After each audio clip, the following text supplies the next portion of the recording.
BlogTalk Radio.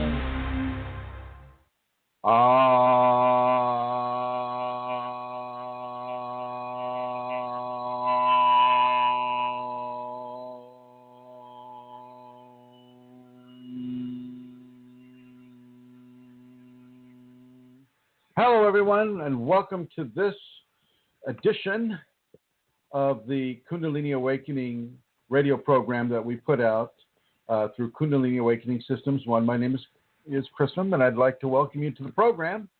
And I'd like to welcome everybody who's calling in and who's starting to tune in right now with the online users and the people calling in on their telephones, and, of course, the people listening to us in the archives. So thank you very much for joining us. I'm going to go ahead and jump right in. In the Western Hemisphere, I should say the Northern Hemisphere and much of the, some of the Southern Hemisphere as well, we're coming into the holiday season. For the United States, it's Thanksgiving, and yet I think, throughout Europe, the United States, parts of Asia, South America, and other countries, starting to prepare for the festivities of Christmas. And this always brings us closer together with our families. And for those of us that have Kundalini, our families can be somewhat of a challenge for us as we experience the transformation and the changes that the Kundalini activation or awakening will bring. Before I continue, though, I'm going to ask Lana Seeker, Mary Jean, if the sound is coming through, if you can hear what is being said. And just helpful not to be talking to the air here. Mary Jean seems to be typing, and we'll see. Sound is good. Oh, that's good. Thank you, Mary Jean. Thank you, Atlanta Seeker. Very good, very good. Uh-oh, it says I'm reconnecting to the server. Hopefully, we've all reconnected with the server. Hello. Look at that. Once again, Mary Jean, Alanis Seeker, I just got an information on my screen that we had to reconnect to the server. So I would like to know if the sound is coming through again, please. If you could, here we are. Good. Okay. Very good. So as we come closer to the holiday time period, I think it really is a valuable lesson to be learned in coming together with family members that are not Kundalini awakened or activated, and yet you are. You are hearing things that they don't hear. You are seeing things that they don't see. You are having experiences that they cannot have, and furthermore, they cannot understand. You see, this is a very big deal for the person that's coming into, the holiday season and, gathering around the table for Thanksgiving here in the United States, or Christmas, in the month of December, towards the end of the month of December, for other, with their families. And so what I want you to really, really do is to look at this as an opportunity for tolerance, for gratitude, for forgiveness, for service, selfless service, so that you are helping people, whether they are of your family or not, just through the love that's in your heart for humanity, for this world, for fellow travelers upon the path of life and the path of evolution towards Kundalini awakening or activation, which is where you are right now. And so the scenario with getting together for the holidays is a bit of a test for some of us. And for some of us, it's an actual tribulation. And I want you to really begin to look at this in a different way. When my father was alive and I would come to the family would come together, and I always, because of my Kundalini, I could feel levels of intuition that perhaps were not shared, most certainly were not shared with the rest of my family.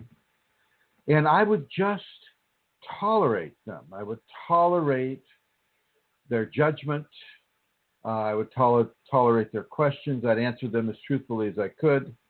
I would tolerate and I would be grateful for the opportunity to just be with my unawakened family in a way that allows them to just have that radiance that grace is bringing through me into them.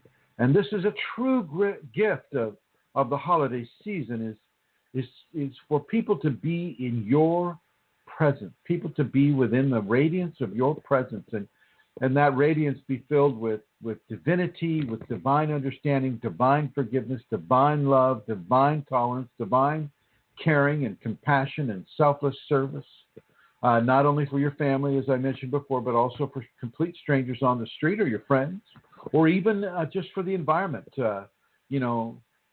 After a windstorm, maybe writing that little tree in the yard, or not killing that spider, or not killing that insect, or not spraying insecticide on your plants or things of that nature. Just allowing an appreciation of life to exist for you and within you. And so it's very important for people to understand that Kundalini represents life.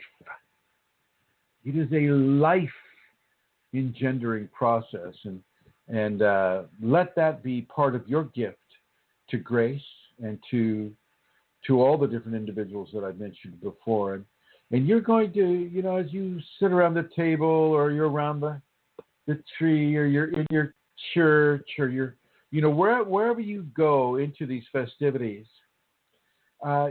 you will be surrounded with, if you're starting to verge on the telepathic, you're going to have a real cacophony of thoughts, a real kind of a confusing level of thoughts. Even if you're just around the table getting ready for your holiday meal, there will be a level of conversation out loud, and yet another level of conversation that is, if you don't have filtration, that is coming at you as kind of a cacophony of different thoughts from different family members or friends or strangers. If you're just walking down the street, or if you're doing some sort of shopping, your heightened state of awareness can really bring in levels of thoughts as within telepathic conditions into your mind, and don't let it confuse you, don't let it frighten you, don't let it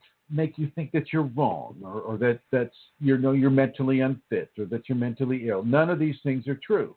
It just means that you're starting to come into levels of telepathy that science and medicine and psychotherapies and counseling and all of these mind sciences don't yet recognize, because the evolution with science is particularly slow. And the only thing slower than that is the evolution of spirituality within people. So don't judge yourself based upon the strange occurrences of telepathy that you might be experiencing. One of the things you want to really understand is that when you first develop levels of telepathy, that may not have a level of filtration attached to it. And that's where you can get this real staticky, snowy, or almost like you're in the middle of a big room with lots of people having different conversations. Once a level of filtration is in place for you, then you can identify, specific thoughts with a specific person. But until that occurs, you might be in that crowded mall or that crowded room type of scenario that's in your head, as well as outside of your body. And so it's something for you to understand, something for you not to be afraid of. You're not going crazy. You're absolutely fine. Everything is going fine. Everything is proceeding along the line of things that need to come for an individual. So as you gather around with family members, do your best to be tolerant. You're going to have that crazy uncle, and he's going to be saying off the wall stuff. If you're here in the United States, and a lot of the talk around the holiday table is going to be about, oh my God, what's going to happen now that Donald Trump is the president here? What is going to happen now that we have this total narcissist, bullying, seemingly psychopathic dictator in charge of our country, and the nuclear warheads that our country has, and oh my gosh, I can only imagine what it would be to be another country watching this powerful country of the United States, electing type of an individual into office, and if you're not on good terms with the United States, well, what's going to happen to you? That type of a scenario might have a direct effect on specific populations, or it can really change the whole structure of the geopolitical climate upon this globe. And so a lot of that kind of talk of a fearful nature can be coming, amongst the families as they're around the holiday table. And for you as a Kundalini awakened person, I think you really need to understand that part of the gift of grace that you have is to give selfless service in the way of creating an environment of fearlessness, creating an environment of tolerance, creating an environment of trust in the divine, trust in that which is expressing through you. What we don't really know is the impact of so many people now coming into a conscious awareness of Kundalini within them. And how does that affect the geopolitical climate and environment upon this world? How does that affect the sociological impulses that drive the political process, that drive the decisions that are made in levels of control within governing a country? And it definitely has impact. And so, these are things that you can consider to yourself silently, if necessary, and out loud if you can, amongst your family and friends, if they're not going to, put you in a psych ward or incarcerate you, for your opinion, which can happen in some of these countries, and certainly even possible here in the United States. So it's these are the gifts of grace.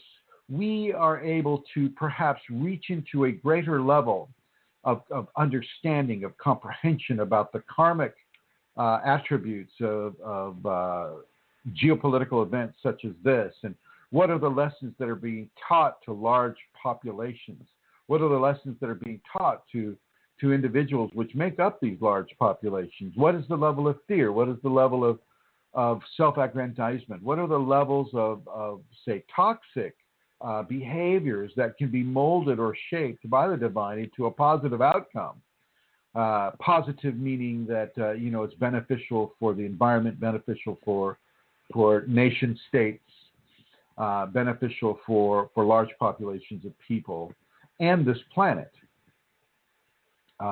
So some of this talk that you have over the holiday table, you as a Kundalini person can also be very, very, very careful in how you insert your wider knowledge, because you don't have any proof of what your Kundalini is telling you. Even though it's absolutely true, you have no factual journalistic truth. You don't have a what, where, why, who, and when. You don't have those 5 answers or those 5 questions answered, which is, the typical type of thing that a journalist would use as a way of validating any kind of a newsworthy story that they would want to publish. And so, because you don't have that, you can't say, oh, well, my Kundalini told me that such and such and such and such is going to happen, unless you're talking with people who understand that the Kundalini represents a level of truth that goes beyond the levels of truth that journalistic requirements, would entail. And so you want to understand that as you bring up, if you bring up levels of information that come to you from your Kundalini, that perhaps those at the holiday table may not be able to metabolize at this time. And so you need to be very discerning about what it is you say to your loved ones that comes from a Kundalini conduit within you. Try not to frighten them. I mean, try not to say, oh, Donald Trump is going to, have such and such an effect, on this world and whatnot. And, here in the States, people are already, at least on on the East Coast and the West Coast, people are already scared enough. You don't need to exacerbate that any further. So be kind and considerate with your family, your friends, and perfect strangers when it comes to that need that we sometimes have to give the whole truth and nothing but the truth, so help you, the Kundalini. And some of you will not be able to withstand that. Some of you will just give the truth that the Kunalini gives you and just kind of let the effects just kind of speak for themselves. And you know, blessings to you for that. I totally get that compelling. I get that understanding. I get the need for the truth to be given.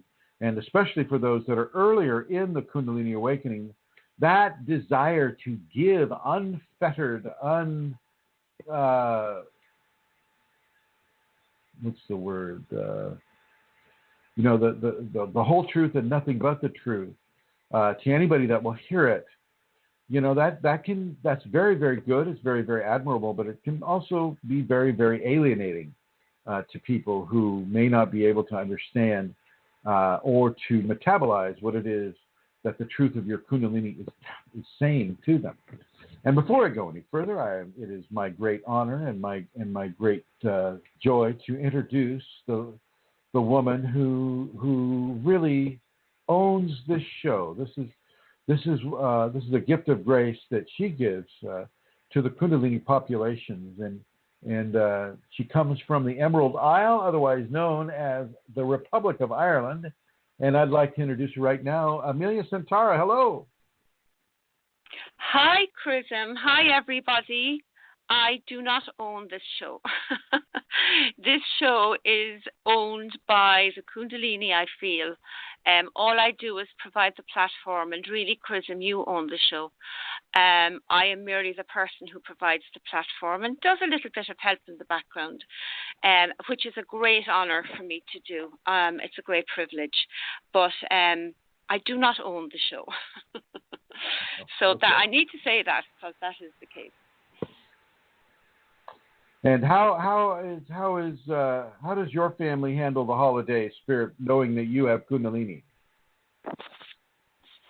Oh, my family. You mean? Well, I have two families in a way. I have my family of origin, and I have my family. You know, my children. I have 6 children, ranging from 30. How old is he now? 35. All the way 36, all the way down to 13. So in the early days, Chrism, I suppose the holidays would have been spent with younger children and my family of origin. But in later years, really, it's just my own children. And they're all very aware of my Kundalini awakening. And really, it doesn't make a difference in the context of which you spoke. It did do with my family of origin in many ways because, you know, when I was a child, I suppose growing up, I was always very different to my family anyway, and I learned very early to kind of keep my stuff and my feelings to myself because my family had a sort of a collective thought pattern. They all tended to think the same way, and I kind of thought a little bit different. I could always hear, in inverted commas, what they were, you know, what was being said, and I could feel the dichotomy really between me and, let's say, the rest of the family. So I had a lot of practice really before my awakening about the differences between me and my family. So I had good training and that before the awakening came, so that when the awakening came, I didn't have that urge, you know, to sort of rush out and tell everybody about it. I knew quite well what the reaction would be. And so sometimes it can be difficult when you're with groups and when I am with my family, but typically no. And when I'm with my children, it's fine, Chrism, at Christmas. Actually, it's a wonderful experience because the dynamic of my family of origin is not the same dynamic that I am with now, you know. I understand. And how do your children handle it? handle? What's the handle? How do they metabolize your Kundalini condition? They handle it very well, Chrism. It's just part of the dynamic. That's part of me. I suppose they're used to it by now. Okay. They're very what would I say, respectful and considerate and open. There's no ridicule. It's just part of who I am. So it's fine. Do you ever find an opportunity to mention this to your family of origin? The Kundalini, Yeah. some years ago, yes, I did. Around the time that you were coming to Ireland for the first time, what year was that? 2010. So we're going back, 2010, 2011. I had to mention it to my family. And I was reluctant to really, because I had no huge desire to share it with them much. But because you were coming and because I was going to be advertising that I was organising a Kundalini seminar, I had no choice but to bring it up. And so I did mention it to my father, who listened and didn't really pay too much attention. Had my mother been alive, I'd have been in big trouble. I always say my Kundalini waited until she was dead before awakening, because that would have been a different scenario, Chrism. My sisters, I have a few sisters, and one of them actually came to the seminar. Remember Deirdre? She was a little bit open. I think she received Shaktipat and had some phenomena. She would have had some strange things occur to her in earlier life. My other sister was petrified. I mean, she couldn't even talk about it. But after that, Chrism, very many things began to happen in small groups with my family. The Kundalini made itself known in ways such as healing. There was a lot of ridicule with my sister and her husband for a little while. And I wasn't there trying to convince them, but things would occur. And they would be given examples of, or demonstrations rather, of the presence of Kundalini. And and that was mostly done through healings and through other things that would occur. My sister's husband was rather curious about it, and he would ask questions, and then as I would begin to answer those questions, would be inclined to knock them, buts, and I didn't really get caught up in any of that. I'd say it's quite okay. There's, I wouldn't go there. So then with that man, things began to happen. Things began to happen, and so now he doesn't speak about it that much. He's quietly, I think he now, let's say, believes. Let's say, Yeah, he has it's a stronger not discussed understanding. much now. He does. Yeah, indeed. my family is far less understanding. My mother, of course, is very understanding about it, but and my father, when he was alive, he was at least accepting of it. We didn't talk about it as much, although, a couple of holidays at the table, my brothers and sisters would just come right out and say, what is it you do again? What's the Kundalini? And of course these people have full access to the internet, and they can read, what I do. And I just, I think they were, I don't know, searching for extra levels of information about it or whatnot. But they don't really, it never comes up anymore, and which is fine with me. It's very good. I'm very happy to do that, to not talk about it. and I truly feel that Kundalini has the ability to really fracture a person's reality matrix, and even fracturing a reality matrix a little bit, meaning what they believe in and how they interact with their environment, how they how they feel the privacy of their thoughts are, and how they depend upon science to prove everything, and if you get sick, you go to the doctor. You don't, healings don't exist except as you sign the form on the way out of the hospital, healed and released, and these types of things. And if you begin to imbalance any part of that reality matrix, they become quite fearful. And my family is pretty much along these lines. And so I don't bring it up. They bring it up sometimes, but I don't bring it up. I just kind of there as the crazy uncle. I'm the crazy uncle, and to their kids. Well, I have to. I'm the crazy aunt, actually, as well. I need to say that about my sister's children. But Chrism, going way back before Kundalini awakened, maybe during my activation phase, but I wouldn't have been aware of Kundalini then. I was the only person I knew who had a natural birth back in the 80s, who didn't want an epidural, who wanted to breastfeed, who didn't put their children on antibiotics or cough suppressants way before it was cool to do that, So I was always a little weird. Always a little bit strange. Yeah.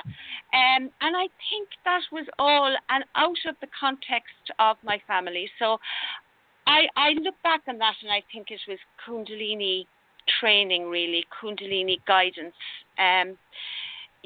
way before I became consciously aware of it. And so, being... you're the strange uncle, but they're your nieces or your nephews. They observe, I think, at least I feel in my case, in a different way to our siblings. They don't have the same baggage, I think they see. I think they maybe see more clearly than our siblings do. Maybe I'm wrong, but that's my... No. I kind of get what you're saying, because they've known me since they were little babies, my nephew and nieces, and they trust me. They have less of an encumbrance as little kids and children to having an expanded awareness. But as they grow older and as they continue to adopt the understandings and the comprehensions of society, and as their parents continue to pound into them what the parents feel is real, more of a schism develops, and they begin to really go into this world as perhaps their karma has intended for them to go. But little seeds have been planted. So if these children ever develop Kundalini symptoms, and they can get through the addiction to science and the addiction to specific levels of understanding about what is spiritual and what isn't, they might be able to metabolize the information a lot better. But, currently I have very little contact with them. Mm.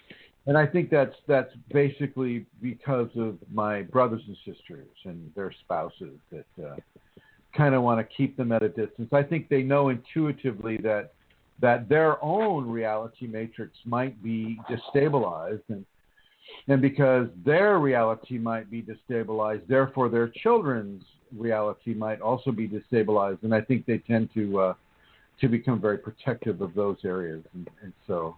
And I'm good with that. I totally understand that, and I just want them to be happy, and so I don't spend every holiday season with my family. Sometimes I just spend it alone. I just kind of like walk around and give a healing or give off radiance that can be very helpful for people during the holiday season. This is the time of year where most of the suicides take place, and I think it's important as a Kundalini individual not to just sit there and watch the James Stewart, play the guy that that helps the angel get his wings. I forget, what is it, The Good Life or something like that, that movie. Not to just sit around and watch football games or soccer games or sporting events, but to go out into the public, into the malls, into the poorer districts, into the impoverished areas, and to give of your radiance. It may not be what their egos would want you to give them, like a handout or money or a gift or things of that nature. And if you can do that, then wow, that's a great thing to do. But if you cannot do it, give that radiance, give that grace, and allow that to occur. And I was just moving my chair, so I don't know if people are going to tell me that you hear the chair or not. I stopped moving the chair, so. Yeah. Did you hear the chair? No, I didn't, Chrism. It's also a time, isn't it, where, families, there's, with alcohol, for example, with, people suppressing things, that it can be a very unhappy time. We tend to think of it in an idealistic way, but it's not.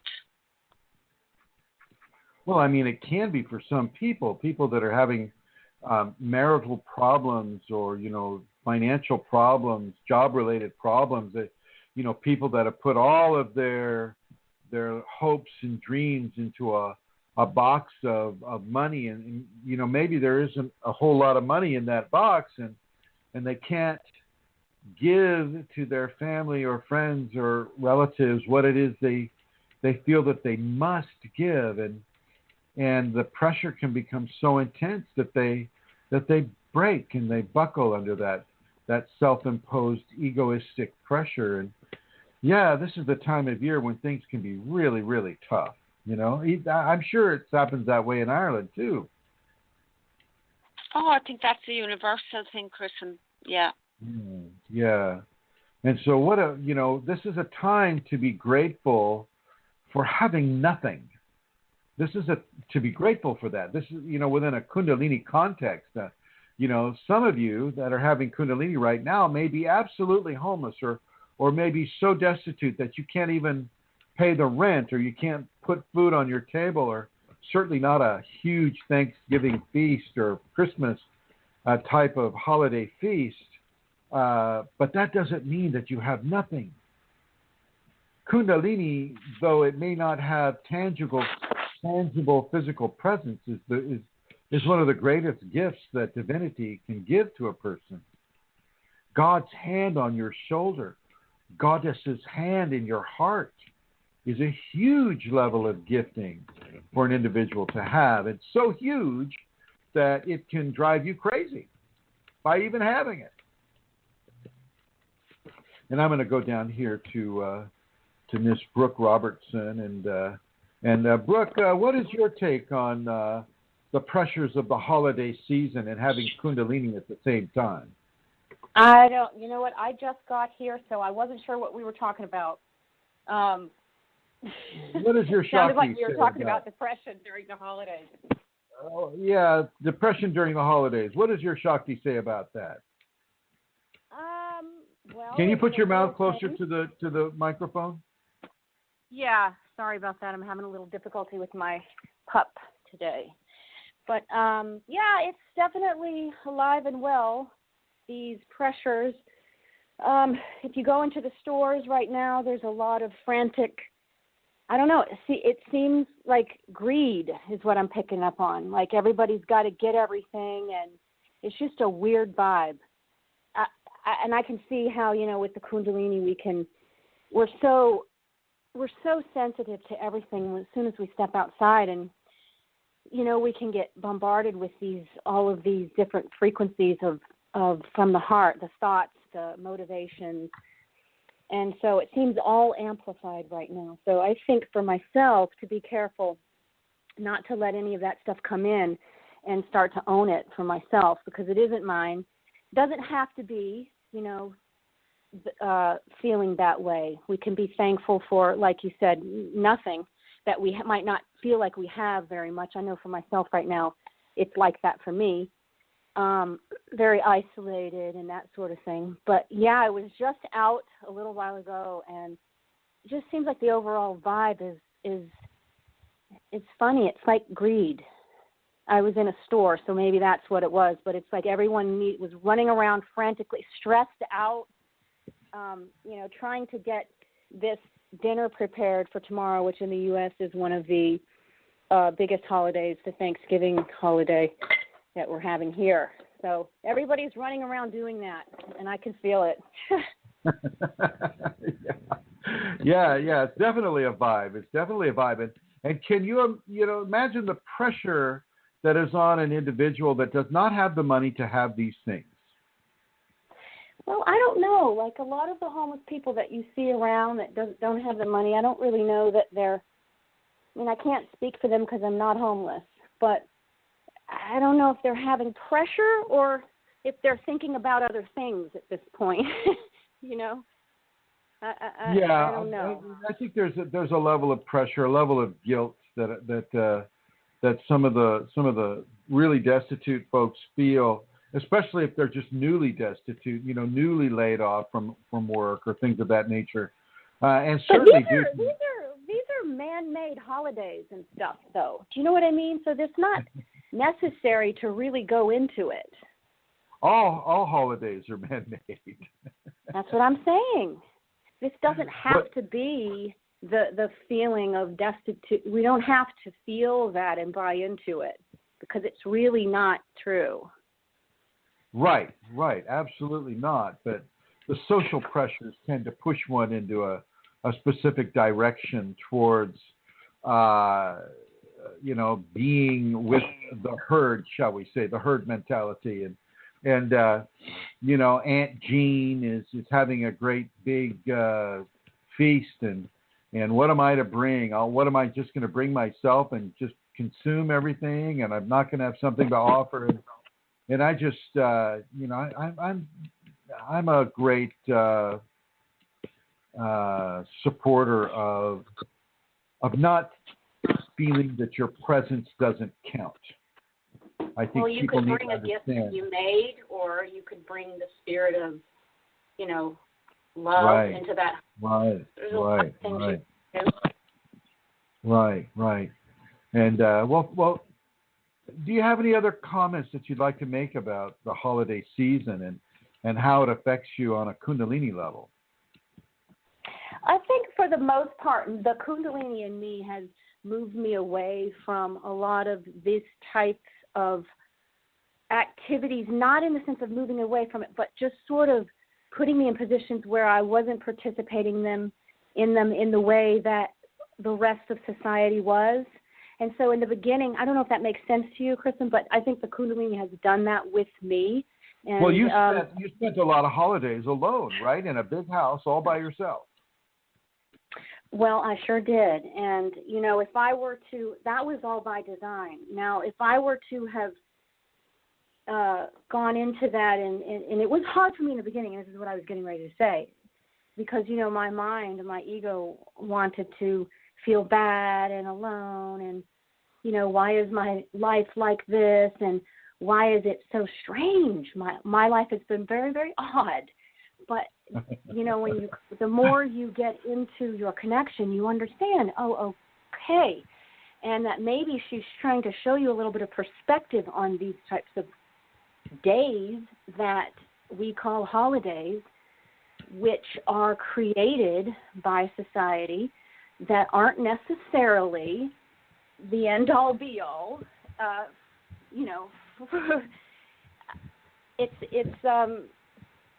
It's taught me a lot, and I think that the Kundalini has pushed me away from these things just to gain perspective and to have some learning around them, as well as many other things. But I think that could be happening for other people as well, to keep that in mind, that maybe it's part of design. Well, Alana Seeker writes. Not to go in. Huh? She writes. She says it is a paradox that a holiday that is supposed to be based on gratitude causes a greed vibe. Interesting. Well, that's exactly what I was noting when I was in the store earlier. It was just the paradox, that exactly that I was just kind of aware to keep a vibration of not doing that. I'm not running around with a buggy with 10,000 things in it. I'm not doing that. And I feel like each holiday that has come up in the last several years, I'm actually doing something very, very different and kind of aware of my attitude around the holidays. It's not about those things. It's about something else. And maybe that's part of what Kundalini people need to be doing during these times, to emanate and radiate the other frequencies that are not the greed and the loneliness and the depression and all those things, but really hold a pattern for people, the truth. For love and truth. Agreed, for love folks. And truth. I just want to thank you for adding that into this conversation. Thank you very much. Okay, well, you're welcome, guys. And I'm going to put you in the Shiva Blue, and coming back up to Centaura. Do you find in the like say in and around the downtown areas of Cork and whatnot that there's that kind of hustle and bustle of greed in, say, during the December holiday season? Yeah, we don't have Thanksgiving, so we're spared that. I feel we go from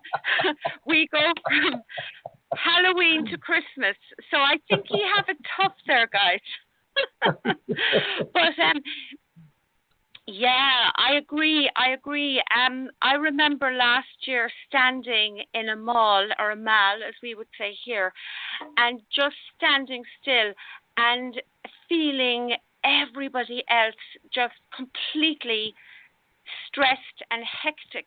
And I remember I started smiling at people and making eye contact with people, because for a while I wanted to run out. I remember I had that experience a couple of years ago as well, but last year it was very strong. I haven't really been to anywhere yet this year. So, I think what Brooke said about the spirit of love and the other things that we can do is vital for Kundalini people. As Kundalini parents, when we've got children that we're introducing to Christmas time and all of that, I think it's hugely important that we demonstrate to our kids ways of giving that isn't based on money and isn't based on commercialism, Mike, yeah, and I would have done that, and I think it's very important that parents do that. There are other things we can do. We can make little card time to people, We can call in. We go to somebody's house, we can give a gift of calling to somebody. There's so many things we can do, and I think it's hugely important to do that, because otherwise, Chrism, we get swallowed up in this, horrible, it's like, I don't know what to call it. It's horrible anyway. So well, yeah, I think a lot of people, I feel a lot of people succumb to this victimhood mentality if they're not able to live up to what their society's expectations are with regard to engaging in the holiday system. I was going to say the holiday system. Well, there you go. Truth. It seems kind of systematic at times. And I kind of agree with what Brooke and with what you're saying as well. That, there are many gifts that go far beyond the materialistic or the financial. And like you said, you can just sit with somebody, go to, what a beautiful selfless service gift it is to just go in and sit with somebody who is basically all alone in a convalescent hospital waiting to die. Or somebody who is just, a shut-in, somebody who's no kids, no family, no friends, they're just a shut-in, and they're just kind of unable for whatever reason, to go out and mix with the rest of society. And what a nice thing it is just to have the presence of another human being that maybe cares a little bit about them. What an interesting concept that can be. And certainly a very enticing, inviting gift from a Kundalini awakened person. Somebody who is literally being driven by a divine purpose to give the gifts of grace into the population. And so for those of you that are Kundalini activated or awakened, I want to really encourage you to sit with somebody. It won't cost you anything but a little bit of time. Sit with that homeless person, that man, that woman, that child. Sit with the convalescent, the elderly. Sit with the shut-in. Sit with somebody and give them the gift of your presence without judgment, without incurring any kind of an expectation of them. Just be with them. Be with them in a loving, happy, healthy way, and let that be a gift from grace through you to them.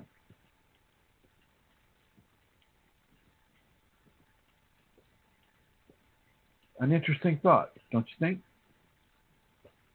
Absolutely, Chrism. And, another thing is, holiday. What was that word originally? Was it holy day? And I don't mean religious. I'm just thinking, I it agree. probably was, or pagan, or whatever. But yeah, if we think of these holidays as holy days in terms of, walking on holy ground, being in a holy place ourselves, I think it's a thing we don't think of. We don't think of the word holy anymore in terms of how we go about living our lives and interacting with each other, and the holy work of living just every day. And everywhere on this world is holy ground. I mean, literally, yes. The ground that we walk on, this planet that we're born into, is a incubator for holiness to occur. And holiness that is occurring to an individual is definitely the Kundalini. It is for that reason that we go skin to ground, barefoot to bare soil. It is. We are the holy ground, and the holy ground is within us. We are that holiness incarnate upon this world. And like you say, holy days. I think that's wonderful. That's a wonderful intuitive discernment about the word holiday, holy day. I think it's really, really truthful. And yeah, from a Kundalini standpoint, it's very, very, very strongly felt because the populations will feel it strongly. And as I started out the conversation with telepathy, I mean, when you go out there into the populations, you will feel that telepathic, emotional telepathic vibe that Brooke was feeling in the market, and that you've been feeling in the mall, as you call it. Yeah, it's very, very, very important for Kundalini people to begin to reinitialize their role in society. There's more to it than you just sitting back and having kriyas. There's more to it than you just sequestering yourself off into a closet and watching the visions roll by. There is a level of interaction with this world that is not only helpful for you having a Kundalini experience, but also for those around you in society that may be having that may be just having a life experience. Helping somebody across the street, buying a meal for somebody surreptitiously. There's all kinds of ways that we can help our populations in very, very subtle and yet very, very significant ways. And I am going to suggest that these holy days, as you phrase it, Amelia, these holy days are days of selfless service days. These are SSD days, selfless service days. Days to give of your grace, to give of your caring, to give of your kindness, to give of that energetic, that divine energetic that is motivating you for the rest of your life now. This is how we initiate change in a global fashion. You know, this is a very, very important quality. Kundalini people have huge energetic footprints.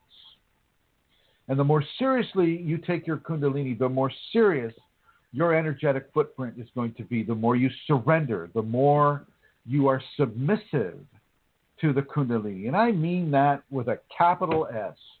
You don't you're not, let me say, it is best for you not to let your ego run rampant as you experience the Kundalini activation or awakening. It is best to be as submissive, intelligently submissive as you can possibly be. Submission is a form of intense surrender. So let that intensity of your surrender be given, and through that intensity of your surrender, you are opened up to levels of divine guidance that before that level of surrender was achieved, you would not have access to, because you wouldn't be able to handle it. The more of you are to the Kundalini within you, to the grace that is changing your body, changing your mind, changing your spirit, changing your psychology, changing your emotional body, the more submissive you are to that level of grace, the more you have to give as a healer into the population. The more you have to give as a divine balance into the workings of this world. And as you come further into the Kundalini, you can kind of get an idea of how this world works. And it's not the idea that you hear on the radio. It's not the idea that you see on television. It's not the idea literally that you're reading on the internet. It is a very, very, very different idea and understanding of divinity upon this world. Divine incarnation is a key understanding. You know, Amelia, you are a divine incarnation. Brooke is a divine incarnation. iMagic Art, Mary Jean, Alanis Seeker, Joey, all divine incarnations. And I mean of the real deal. I don't mean that like, oh, everybody is a part of God. I don't mean that. As true as it is. I don't mean that. I mean a divine manifesting expression of grace that is being steered by the divine itself. The hand of God and Goddess are on your shoulder. They're at the base of your neck, steering you this way, steering you that way, but in a gentle fashion, in a way that allows you to presume the gift of choice. Are you moving things around there, Centaur? I've stopped. Thank you. Yeah, it gives you the presumption that you have choice when, in fact, within a Kundalini continuum, you may not have as many choices as you think. And basically, divinity is just watching to see what level of decision that you make and whether or not it is enhancing your Kundalini or resisting your Kundalini. And so it's very important for people, especially during these holy days, to begin to allow themselves to come into complete submission, total submissive to the divine within them, and to really, really begin to understand life from that vantage point. And I'm not talking about 50 Shades of Grey type of submissiveness or submission. I'm not talking about that. But if that is what it is for you, I'm not judging that either. I am saying that you give yourself in complete submission to the divine within.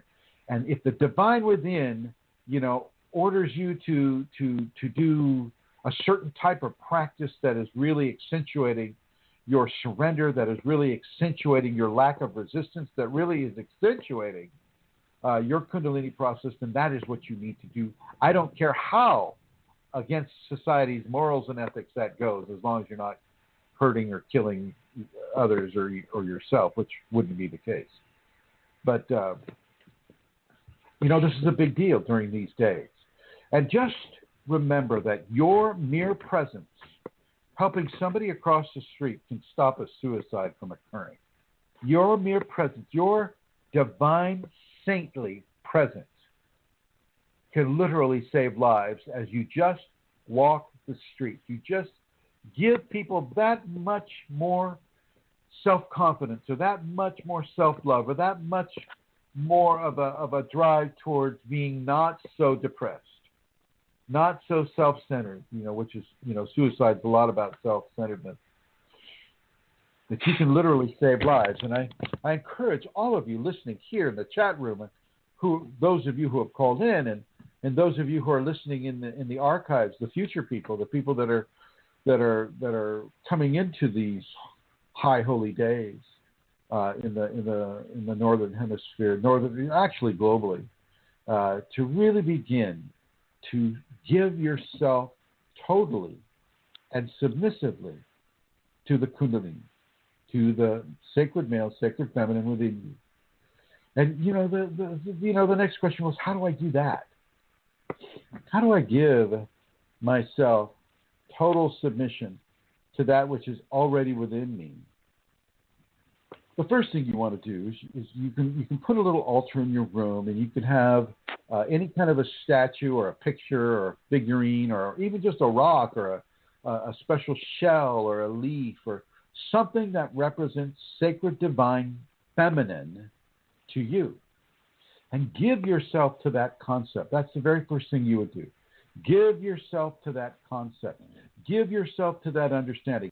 For those of you that have been raised in a very strong religious type of upbringing, I don't care if it's Christianity or Islam or Buddhist or Zoroastrianism or animism or spiritism or, any of the isms, you can take from that belief system something that represents divine femininity, and you can begin to give yourself to that, always holding it within, say, a high Kundalini context.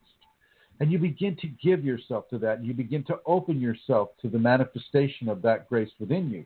This also can begin to build your Kundalini. Your Kundalini can also come to you in the dream life and begin to direct you into certain areas. It can direct you towards giving yourself to a teacher in a very submissive way. You can give yourself to a certain practice in a very submissive way. So, for instance, if your Kundalini told you to give yourself in a very submissive way to the practice of the safeties, well, then without fail, you would do the safeties, once or twice a day.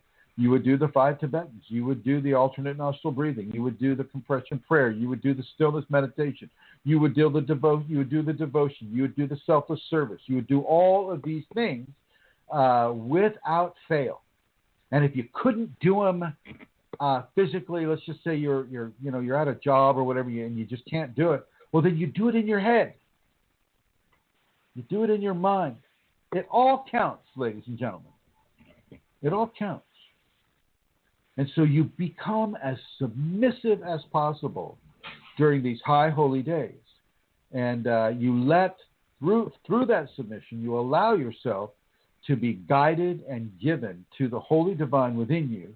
And from that gift to holy divinity that you have now become, you become a greater gift of its holy divine expression through you into the populations.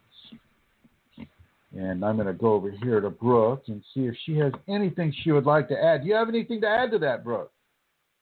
No, I don't think so. It's very beautiful. Thank you.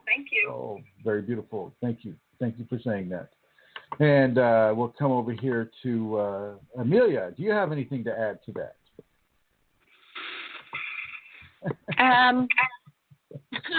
I'm just thinking how submissive. Am I being heard twice? What? I can hear myself.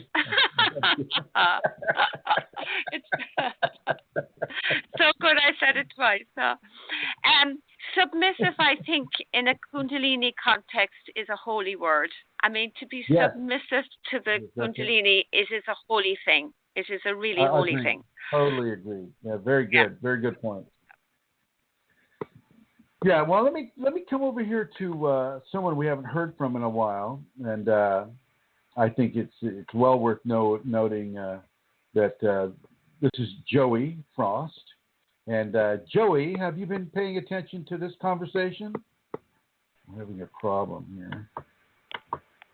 Huh. Oh, Joey. Well, yeah. I really appreciated the holy day of comment. I think that's a wonderful concept. I agree completely. How are you, Joey? Oh, I'm fine. And I am learning to be receptive and surrendering. Well, I think we all are, really. Nobody's going to reach that level of perfection and still have a body. Once you reach a level of perfection within surrendering and that type of a scenario, you basically merge into divinity yourself, and that's a whole other program. Let me tell you. I just want to thank you, Joey, for your divine service that you give with Rosemary Goliath in the gifting of this knowledge and this information to the people of Minnesota, the people of the Twin Cities, St. Paul and Minneapolis, and all the work that you have done, pounding the pavement, literally, going from coffee shop to coffee shop, putting up flyers and talking to people and giving them the effect of your regal presence. And I just want to say thank you for that. You're a great example of what I've been talking about during this program with selfless service and with going out and being with people and meeting people and things of that nature, and really participating with this level of grace that you're experiencing. And so I just want to extend a gratitude to you and to Rosemary and to Katie, to the other people that there in the state of Minnesota in those cities give to the populations. Well, I have to say that Rosemary is an inspiration. She is thinking and giving and teaching Kundalini every minute of the day. Everything she does gets involved. Isn't that wonderful? Isn't that a wonderful thing? It's a great thing to be observing and following. And I think that you also have that. You have those very same qualities, Joey. You just do it in a different way. You do it in a different way. And thank you. Yeah, and I want to thank you again. And do you have anything that you would like to say to the Kundalini people out there listening right now? Just don't miss the Wednesday talks. Okay. All right. Thank you, my dear. Thank you. Mm-hmm. And coming back to Centara. Yeah. Compliments to you, Centara, on the holy days. I wasn't even going to say it. We could even spell it HOLYDAYS.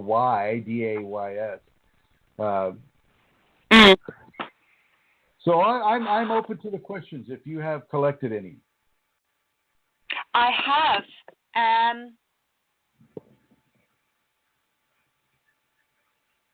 Yes, tap Here, dancing. I'll provide the music while you search it out.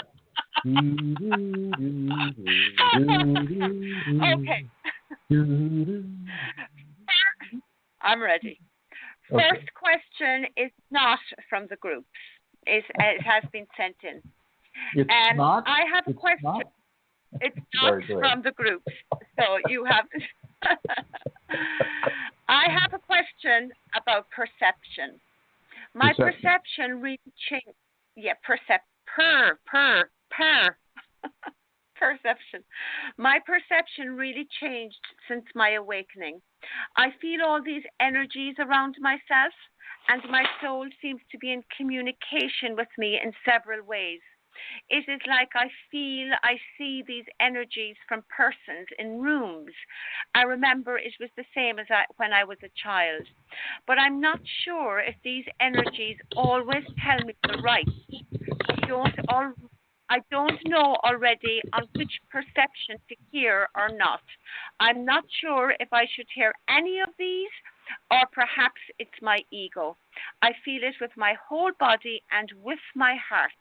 Every lie, every emotion, everything what is needed, and I am not sure if I can trust it. A woman told me it was emotional perception, that I can feel everything from my soul, and I don't know what it is. And it's from a Kundalini awakening person, Chrism. Well, I think that emotional perception is kind of a simplification of it. It's actually a acidic skill of what I was talking about earlier. You're able to hear people's feelings, hear people's thoughts, and perceive the qualities within those feelings and those thoughts. And your job is not to interact with them so much unless you feel from a divine standpoint that you're compelled to do it. And if you're compelled to do it, you won't really have much of a choice about doing it or not. And so what you can do is you can hold space. You can hold divine space for people to have the freedom to think and do as they need to think and do.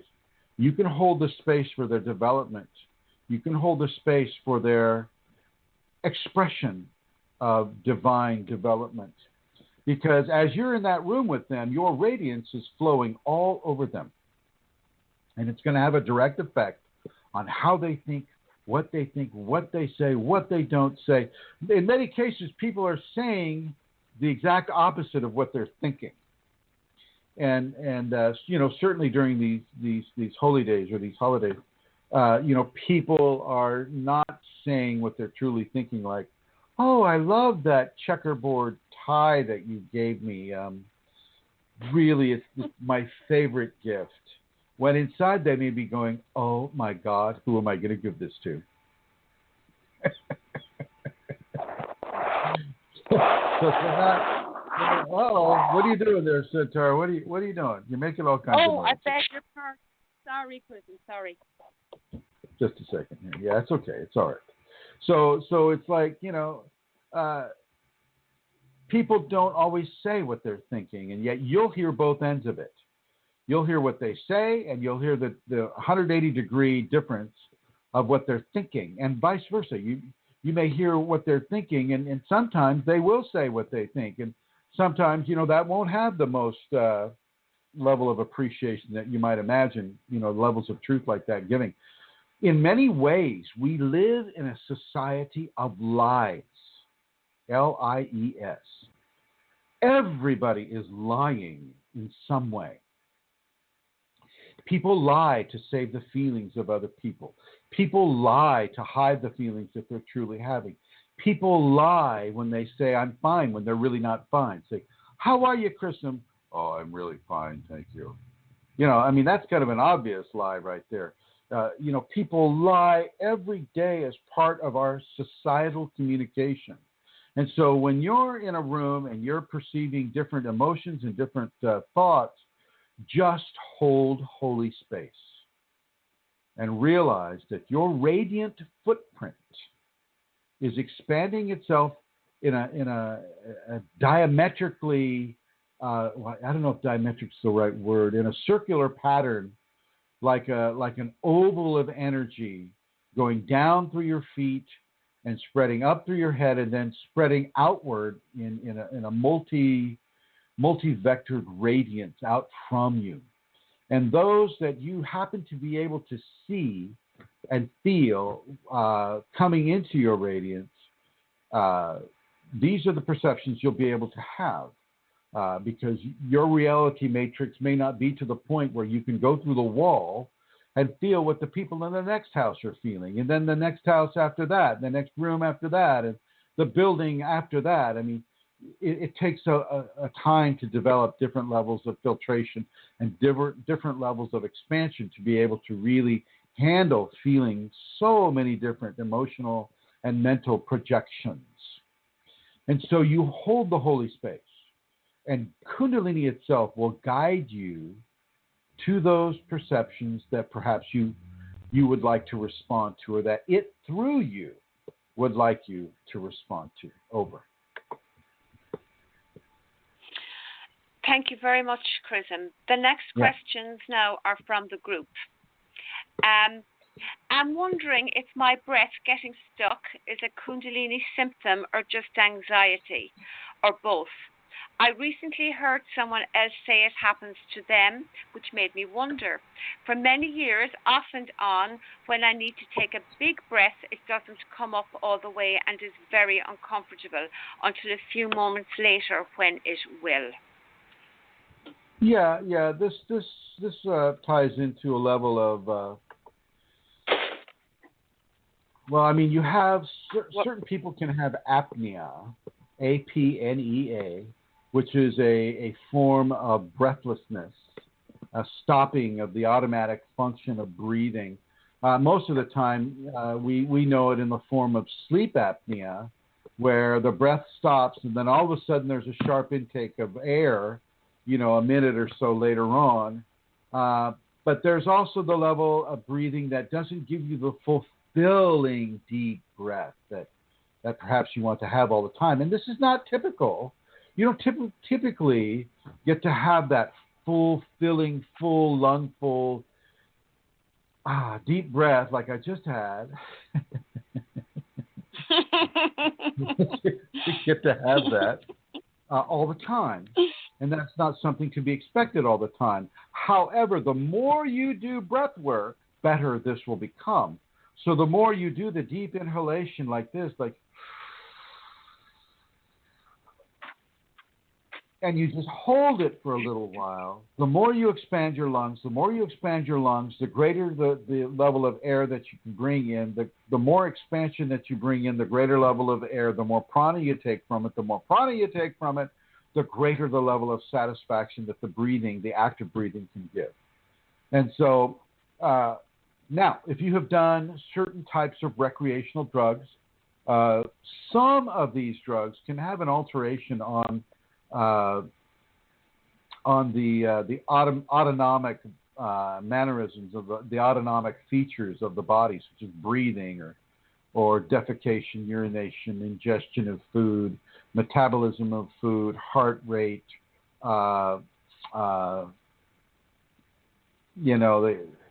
some of these automatic functions, digestion, reproduction, things of that nature. And so if a person has partaken in those areas, well, that can also have an effect on it. But if you have taken those types of scenarios and you have the Kundalini right now, you just need to go to the sacred Shakti, the sacred feminine, the sacred mother, and ask her for a repair of this autonomic function of breathing. Don't feel that you're sick. Don't feel that something's drastically wrong. You don't need to go into dramatic, panicky areas. But you do want to merge with the Mother Kundalini and to put out that request for a greater level of healing within the mechanism of the breath. And this should actually help rectify that whole situation. Over. Lovely. Thank you, Chrism. Next question.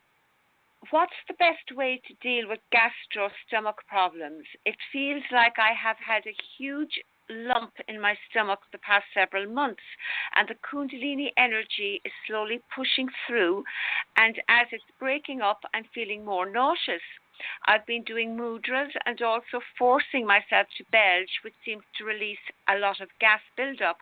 But I was wondering if you had any other advice. Sometimes the pain gets really intense, like I've been stabbed in the stomach, and I get stuck clenching and tensing my stomach muscles, which doesn't help at all. Doing some yoga can be very helpful for that. Doing some spinal twists on the ground can be very helpful for that. Depending on how far along the person is within their equation, they can be experiencing the unraveling of a Granthi knot. And that you're just going to have to really surrender to and be submissive to and allow it to occur the way it needs to occur. And don't shy away from any of the painful experiences that may come from that. But do try the yoga. Do try some of the gentle spinal twisting that can help. With the very fact that you're feeling the Kundalini working on it tells me that it is indeed being worked on. And that even though you may have tried belching or you may try fasting as well, the Kundalini is going to work on this thing for you. Just don't become a couch potato with it. Don't just, become very, very, very lazy or very, very de-energized and hopeless in a way. It's like, oh my God, I have to feel this pain. Oh my God, I'm not going to do anything for it then. Don't do that. Don't do that. You might also want to eat some bananas. Eat some bananas or avocados. I'm getting some downloads here. Eat some bananas, some avocados, perhaps some raisins, and allow a non-meat diet and a non-dairy diet to become your diet for a certain amount of time until you're compelled not to. Don't eat a lot of salt. And if you do eat salt, use that kosher kind of sea salt. Looks like cucumbers are okay. Zucchini is okay. If you have to eat a protein, then eat fish. Stand by. Citrus is good.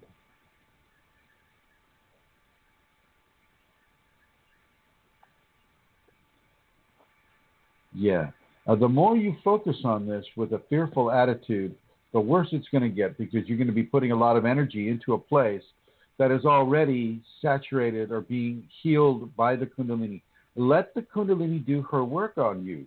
Don't try to help her. Even though it may be painful, one of the best things you can do is to experience the pain without trying to alter the methodology of the balancing that's being given. This is more easy. This is easier said than done. But do try to do that. I know of a person that will have severe kidney pain or liver pain sometimes, and you got to look at what your emotional status is and things like that. And that liver pain will come on really, really, really strong, and then it just recedes as the Kundalini steps in and finds the balancing point for it. And this may be the same exact thing with your second and third chakra, more of a second chakra thing. Look into keep yourself well hydrated. Try not to drink too much coffee or caffeine or high fructose corn syrup. Try not to ingest those. Look at stimulating in a clockwise fashion. Take your fingertips and go in a circular motion upon your skin about 2 inches above your navel, and just let that circular motion begin to work its way into the area that's causing you pain, and see how that helps with that. But for the most part, I want you to acknowledge the Kundalini. I want you to give gratitude for the Kundalini doing the work that it's doing, and I want you to step out of the way as best you can. Over. Thank you, Chrism. Could you just remind us about a Granthi knot, what that is? You can get them at Walmart.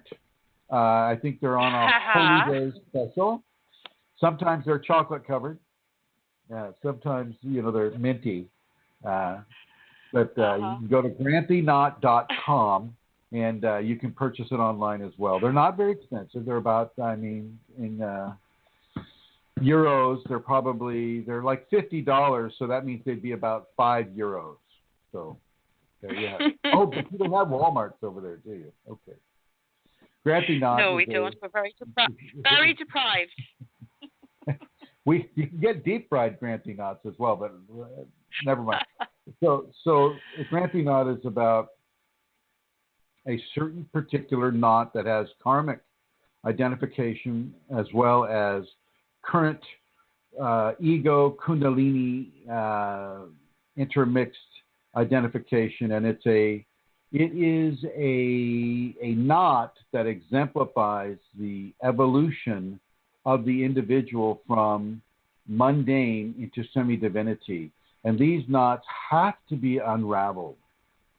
They have to be unraveled, and you can help consciously, but the best way, really, for conscious unraveling of a Granthi knot is through surrender and submission. The worst thing you can do for a Granthi knot is to resist.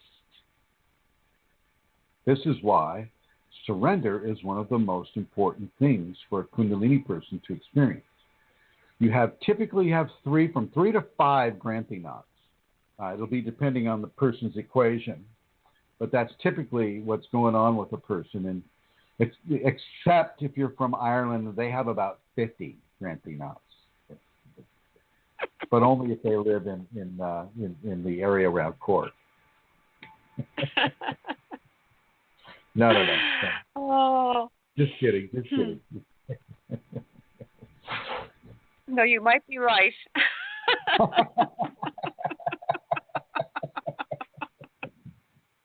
I must say that the Sanatana practitioners, the Hindu practitioners will have a very, very different take on what I gave as a definition of a Granthi knot.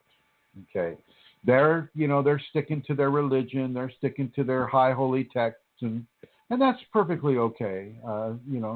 The Granthi knot in and of itself is a Sanskrit term, and so. But they don't necessarily have the Kundalini. They just have these really nice texts that they don't really understand from a Kundalini standpoint. And so, their discernment of the true meaning of what a Granthi knot is may be a little challenged.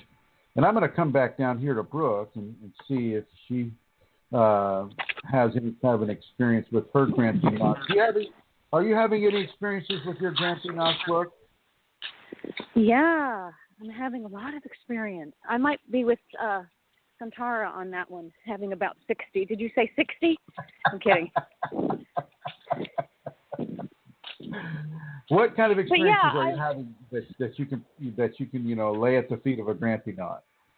I don't know. I think that what comes to mind to say about it is what I'm being given about it, because it seems to be pretty hard to get through various blockages of it. It's going to require just a complete surrender, a complete lay down, and I think from there it will take off or unravel.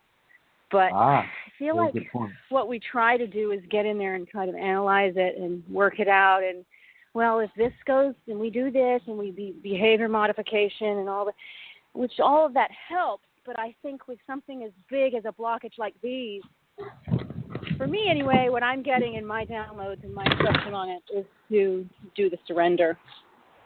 And it's not easy. Just not easy. So, yeah.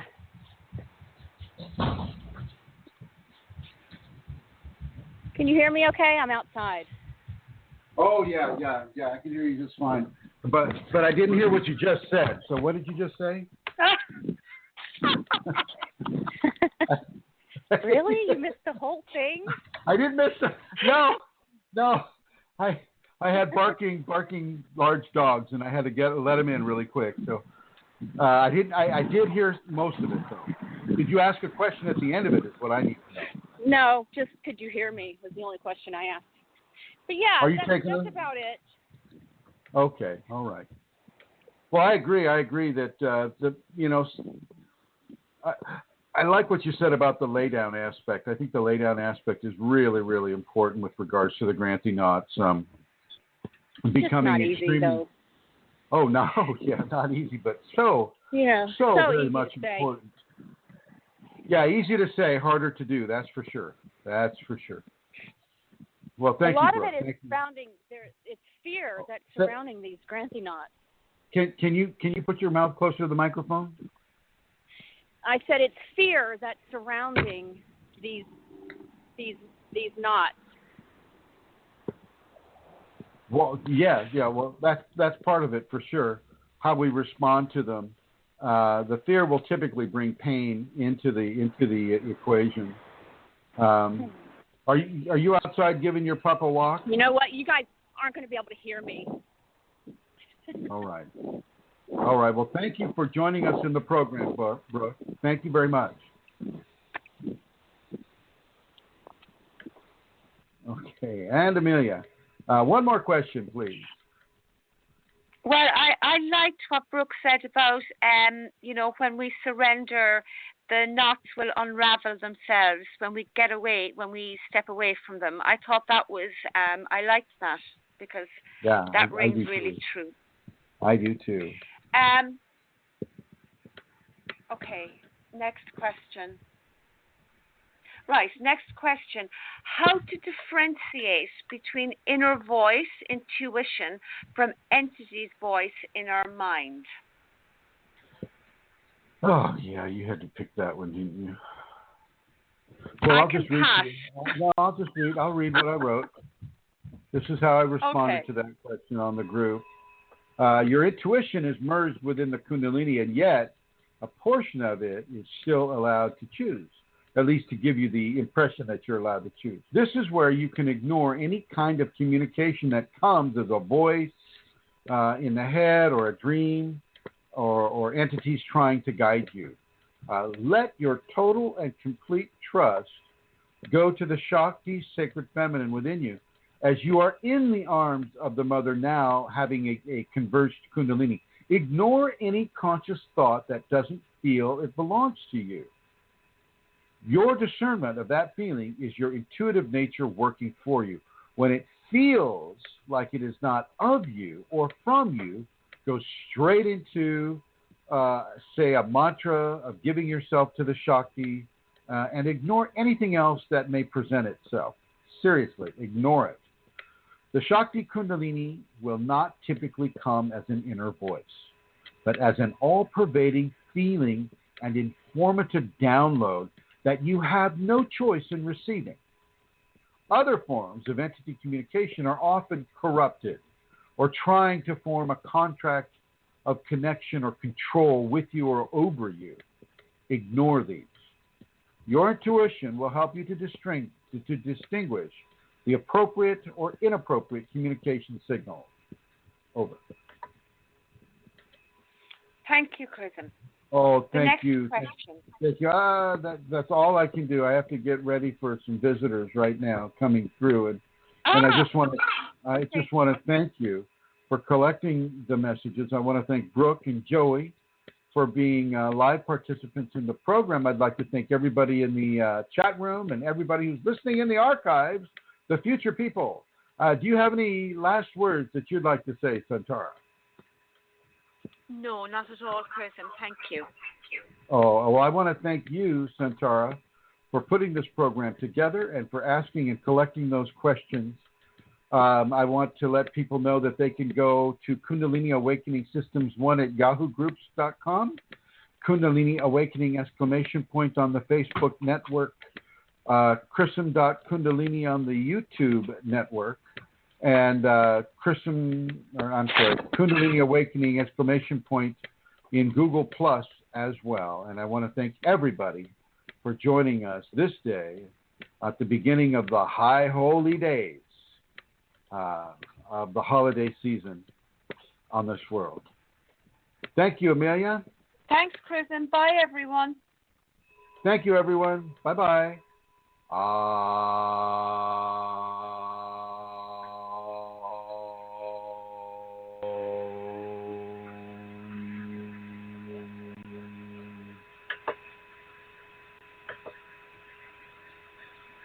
Hmm.